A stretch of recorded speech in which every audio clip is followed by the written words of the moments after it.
Tamil audio-novels.com வழங்கும் அமரர் கல்கியின் பொன்னியின் செல்வன் பாகம் 2 அத்தியாயம் 5 நடுக்கடலில். வாசிப்பவர் ராஜேஸ்வரி கிருஷ்ணன். வந்தியத்தேவன் திரும்பி பார்த்தான். அவனுடைய வயிற்றிலிருந்து குடல்கள் மேலே எழும்பி அவன் மார்பை அடைத்தன. பிறகு இன்னும் மேலே கிளம்பி அவன் தொண்டையையும் அடைத்து கொண்டன. அவனுடைய தேகத்தில் 1000 மின்னல்கள் பாய்ந்தன. பழுக்க காய்ந்த 1,00,000 ஊசி முனைகள் அவன் தேகமெல்லாம் துளைத்தன. அத்தகைய பயங்கர காட்சி அவன் கண்முன்னே காணப்பட்டது. முடிவில்லாது பறந்து இருந்த இருளில் அங்கங்கே 10, 20, 100 அக்னி குண்டங்கள் தோன்றின. அவற்றிலிருந்து புகை இல்லை, வெளிச்சமும் இல்லை. கீழே விறகு போட்டு எரித்து உண்டாகும் தீப்பிழம்புகளும் அல்ல, வெறும் நெருப்பு பிண்டங்கள். பூமியிலிருந்து எப்படியோ எழுந்து அவை நின்றன. திடீரென்று அவற்றில் சில பிண்டங்கள் மறைந்தன. வேறு சில தீப்பிண்டங்கள் புதியதாக எழுந்து நின்றன. ஒரு பிரம்மாண்டமான கரிய இருள் நிறம் கொண்ட ராட்சசன், தனியாக தலை ஒன்று இல்லாமல் வயிற்றிலேயே வாய் கொண்ட கபந்தனை போன்ற ராட்சசன். ஆனால் அவன் வயிற்றில் ஒரு வாய் அல்ல, அநேக வாய்கள். அந்த வாய்களை அவன் அடிக்கடி திறந்து மூடினான். திறக்கும் போது வயிற்றிலிருந்து தீயின் ஜுவாலை வாய்களின் வழியாக வெளியே வந்தது. மூடும் போது மறைந்தது. இந்த காட்சியை கண்ட வந்தியத்தேவனுடைய ஒவ்வொரு ரோமக்கால் வழியாகவும் அவனுடைய உடம்பின் ரத்தம் கசிவது போல் இருந்தது. அப்படிப்பட்ட பீதி அவனை என்றென்றைக்கும் ஆட்கொண்டதில்லை. பெரிய பழுவேட்டரையரின் பாதாள நிலவரையிலே கூட இல்லை. அவன் பின்னால் ஹஹஹஹா என்று ஒரு சிரிப்பு கேட்டது. திரும்பி பார்த்தான். பூங்குழலிதான். வேறு ஒரு சந்தர்ப்பத்திலேயே என்றால் அவளுடைய அந்த சிரிப்பே அவனுக்கு அளவில்லாத பயங்கரத்தை உண்டாக்கி இருக்கும். இப்போது அதே சிரிப்பு தைரியத்தை அளித்தது. இரத்தமும் சதையும் உடலும் உயிரும் உள்ள பெண் ஒருத்தி அவன் பக்கத்தில் நிற்கிறாள் என்பது பெரும் அபாயத்தில் ஒரு பற்றுக்கோல் போல உதவியது. பார்த்தாயா என் காதலர்களை என்று பூங்குழலி கேட்டாள். இந்த கொள்ளிவாய் பிசாசுகள் தான் என் காதலர்கள். இவர்களை பார்த்து சல்லாபம் செய்வதற்குத்தான் நல் இரவில் இந்த இடத்துக்கு நான் வருகிறேன் என்றாள். இந்த பெண்ணுக்கு நன்றாய் பித்து பிடித்திருக்கிறது என்பதில் எல்லளவும் சந்தேகமில்லை. இவளுடைய உதவியை கொண்டு இலங்கைக்கு போகிறது நடக்கிற காரியமா? இவ்வாறு வந்தியத்தேவன் எண்ணினான். அவனுடைய உள் மனதிலிருந்து வேறு ஏதோ ஒரு எண்ணம் வெளிவர போராடி கொண்டிருந்தது. அது என்ன? அந்த கொள்ளிவாய் பிசாசுகளை பற்றிய ஏதோ ஒரு விஷயம்தான்.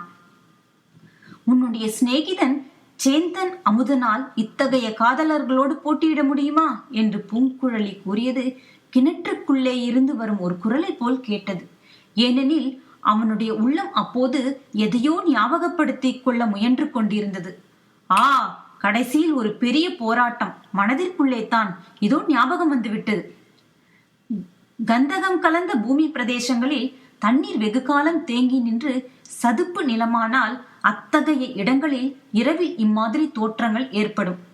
பூமிக்குள்ளே இருந்து கந்தகம் கலந்த வாயு வெளியில் வரும்போது நெருப்பு பிழம்பு வருவது போல் இருக்கும். சில சமயம் நீடித்து நிற்கும், சில சமயம் குப் குப் என்று தோன்றி மறையும். இந்த இயற்கை தோற்றத்தை கண்டு அறியாத மக்கள் பயப்படுவார்கள். கொள்ளிவாய் பிசாசு என்று பயங்கர பெயர் கொடுத்து பீதி அடைவார்கள்.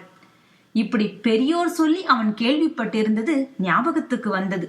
பிறகு அவனுடைய அறிவுக்கும் பயத்துக்கும் போர் நடந்தது. அறிவு வெற்றி பெற்றது. ஆனால் அதையெல்லாம் இச்சமயம் இந்த பிரமை பிடித்த பெண்ணிடம் சொல்லி பயனில்லை. எப்படியாவது அவளுக்கு நல்ல வார்த்தை சொல்லி அழைத்து கொண்டு போய்விட வேண்டியதுதான். பெண்ணே, உன் காதலர்கள் எங்கும் போய்விட மாட்டார்கள், இங்கே தான் இருப்பார்கள். நாளைக்கும் அவர்களை வந்து பார்க்கலாம் அல்லவா? வீட்டுக்கு போகலாம் வா என்றான். அதற்கு பூங்குழலி மறுமொழி ஒன்றும் சொல்லவில்லை. விம்மி விம்மி அழத் தொடங்கினாள். இது என்ன தொல்லை என்று வந்தியத்தேவன் எண்ணினான். பின்னர் சற்று நேரம் சும்மா இருந்தான். பெண்ணே, நாம் போகலாமா என்று மீண்டும் கேட்டான். விம்மல் நிற்கவில்லை. வந்தியத்தேவனுக்கு அலுத்து போய்விட்டது. சரி, உன் இஷ்டம் போல் செய், எனக்கு தூக்கம் வருகிறது, நான் போகிறேன் என்று சொல்லிவிட்டு இறங்கத் தொடங்கினான். பூங்குழலி உடனே விம்மலை நிறுத்தினாள். மேட்டிலிருந்து இறங்கத் தொடங்கினாள். நாளே பாய்ச்சலில் வந்தியத்தேவனுக்கு முன்னால் கீழே போய் நின்றாள். வந்தியத்தேவன் ஓடிப்போய் அவளை பிடித்தான். இருவரும் கலங்கரை விளக்கை நோக்கி நடக்கத் தொடங்கினார்கள். இந்த பித்து பிடித்த பெண்ணை நம்பி படகில் ஏறுவதாவது, கடலை கடப்பதாவது, ஆயினும் வேறு வழி இல்லை என்று தெரிகிறதே. ஏதாவது நல்ல வார்த்தை சொல்லி சிநேகம் செய்து கொள்ள பார்க்கலாமா? வானத்தில் வால் நட்சத்திரம் தோன்றுகிறதே, அதை பற்றி உன் கருத்து என்ன என்று பூங்குழலி கேட்டாள். என் கருத்து ஒன்றுமில்லை, வால் நட்சத்திரம் தோன்றுகிறது, அவ்வளவுதான் என்றான் வந்தியத்தேவன். வால் நட்சத்திரம் வானில் தோன்றினால் பூமியில் பெரிய கேடுகள் விளையும் என்று சொல்கிறார்களே. அப்படித்தான் சிலர் சொல்கிறார்கள். நீ என்ன சொல்லுகிறாய்? நான் ஜோதிட சாஸ்திரம் படித்தவன் இல்லை. ஜனங்கள் அப்படி சொல்லிக் கொள்வதுதான் எனக்கும் தெரியும். சற்று நேரம் மௌனமாக நடந்தார்கள். பிறகு பூங்குழலி, சக்கரவர்த்திக்கு உடம்பு சுகமில்லை என்று சொல்கிறார்களே, அது உண்மைதானா என்றாள். இவள் அவ்வளவு பித்துக்குளி பெண் அல்ல என்று வந்தியத்தேவன் எண்ணிக்கொண்டான். கொஞ்சம் அவனுக்கு நம்பிக்கை பிறந்தது. நானே என் கண்ணால் பார்த்தேன். சக்கரவர்த்தி படுத்த படுக்கையாக கிடக்கிறார். 2 கால்களிலும் உணர்ச்சியே கிடையாது. ஓர் அடி கூட எடுத்து வைக்க முடியாது. அவரை குணப்படுத்த மூலிகை கொண்டு வரத்தான் நான் வந்திருக்கிறேன். பெண்ணே, எனக்கு நீ ஓர் உதவி செய்வாயா என்று கேட்டான். அதற்கு மறுமொழி சொல்லாமல், சக்கரவர்த்தி அதிக நாள் உயிரோடு இருக்க மாட்டார், சீக்கிரத்தில் இறந்து போய்விடுவார் என்று சொல்கிறார்களே, அது உண்மையா என்று கேட்டாள் பூங்குழலி. நீ இச்சமயம் உதவி செய்யாவிட்டால் அப்படி நடந்தாலும் நடந்துவிடும். இலங்கையில் ஓர் அபூர்வ சஞ்சீவி மூலிகை இருக்கிறதாம். அதை கொண்டு வந்தால் சக்கரவர்த்தி பிழைத்துக் கொள்வாராம். நீ படகு தள்ளிக்கொண்டு இலங்கைக்கு வருவாயா?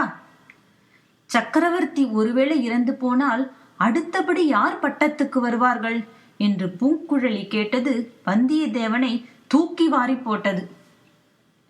பெண்ணே, எனக்கும் உனக்கும் அதை பற்றி என்ன?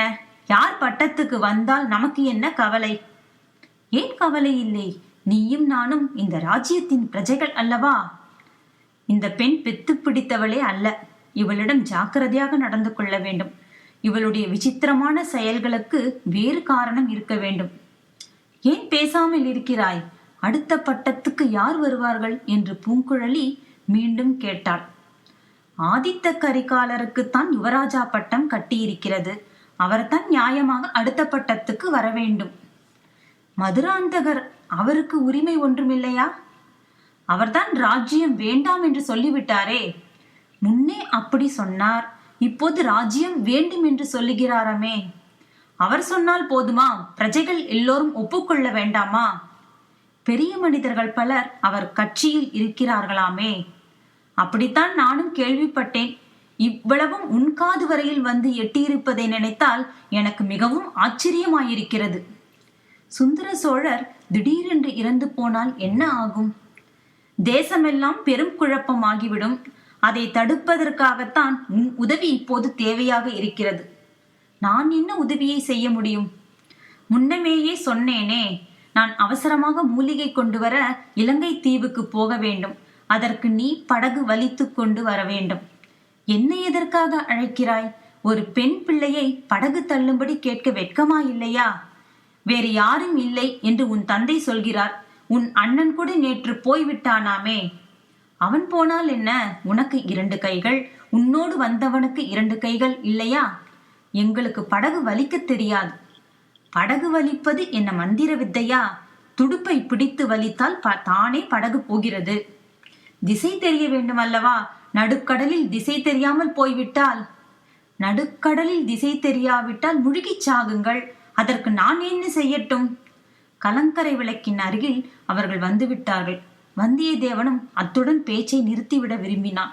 மேலும் பேச்சை வளர்த்து பூங்குழலியின் மறுப்பை உறுதிப்படுத்திவிட அவன் மனம் விரும்பவில்லை. அவள் அவ்வளவு கண்டிப்பாக மறுமொழி சொன்ன போதிலும் அவளுடைய குரலும் பேச்சின் தோரணையும் அவனுடைய உள்ளத்தில் சிறியதொரு நம்பிக்கை சுடரை உண்டாக்கியிருந்தன. 2ஆம் முறை படுத்த பிறகு வெகுநேரம் வந்தியத்தேவனுக்கு தூக்கம் வரவில்லை. ஏதேதோ எண்ணங்களினால் அவனுடைய உள்ளம் வெகுவாக குழம்பிக் கொண்டிருந்தது. 4ஆம் ஜாமத்தின் ஆரம்பத்திலேதான் தூங்கினான். தூக்கத்தில் வந்தியத்தேவன் கனவு கண்டான். பாய்மரம் விரித்த சிறிய படகில் பூங்குழலியும் அவனும் எதிரெதிராக அமர்ந்திருந்தார்கள். நாலாபுறமும் கடல், எங்கு நோக்கினாலும் ஜலம், இனிய பூங்காற்று. படகு அக்காற்றில் மிதப்பது போல போய்க் கொண்டிருந்தது. பூங்குழலியின் முகம் அழகே வடிவமாக பொலிந்தது. சுருண்ட மயிர் நெற்றியில் ஊசலாடிக் கொண்டிருந்தது. சேலை தலைப்பு பறந்தது. எங்கே போகிறோம், எதற்காக போகிறோம் என்பதெல்லாம் வந்தியத்தேவனுக்கு மறந்து போய்விட்டது. பூங்குழலியுடன் படகில் போவதற்காகவே இத்தனை நாள் பிரயாணம் செய்து வந்ததாக தோன்றியது. ஒன்றே ஒன்று குறைவாயிருந்தது. அது என்ன? அது என்ன? பூங்குழலியின் பாட்டு. சேந்தன் அமுதன் சொல்லியிருந்தான் அல்லவா? பெண்ணே, உன் பவழ வாயை திறந்து ஒரு பாட்டு பாட மாட்டாயா என்றான் வந்தியத்தேவன். என்ன சொன்னாய் என்று பூங்குழலி புன்னகையுடன் கேட்டாள். ஆஹா, அந்த புன்னகை 7 உலகமும் பெறாதா? உன் கனிவாயை திறந்து ஒரு கீதம் இசைக்க மாட்டாயா என்றேன். கீதம் இசைத்தால் எனக்கு என்ன தருவாய்? உன் அருகில் வந்து உன் அழகிய கன்னத்தில். பூங்குழலி உடனே தன் மடியிலிருந்து ஒரு கூரிய கத்தியை எடுத்துக்கொண்டாள். கத்தி பிடித்த கையை ஓங்கினாள். இதோ பார், இந்த பாய்மரத்துக்கு அப்பால் ஒரு அணு அளவு நீ வந்தாலும் உன்னை இந்த கத்தியால் குத்தி விடுவேன். கடல் மீன்கள் மிக பசியோடு இருக்கின்றன என்றாள். நன்றி நேயர்களே, மீண்டும் அடுத்த அத்தியாயத்தில் சந்திக்கலாம்.